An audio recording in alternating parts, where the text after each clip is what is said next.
வணக்கம். ஐஸ் பிரியாணி சேனலிற்கு உங்களை அன்புடன் வரவேற்கிறேன். இன்னைக்கு நம்ம ரொம்ப சுலபமா தேங்காய் சட்னி எப்படி பண்றதுன்னு பார்க்கலாம்.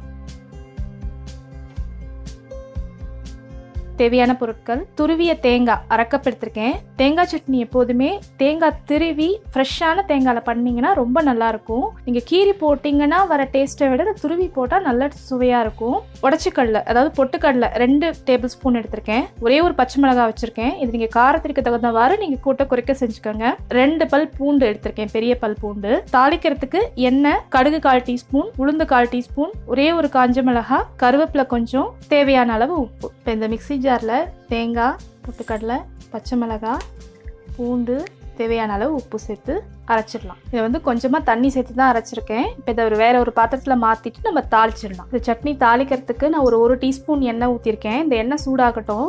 எண்ணெய் சூடாயிடுச்சு. இதில் தாளிப்பு பொருட்கள் எல்லாத்தையும் சேர்த்துடலாம். கருவேப்பிலையும் சேர்த்துடுறேன். அடுப்பு நிப்பாட்டியாச்சு. இதில் நம்ம சட்னியில் சேர்த்துடலாம்.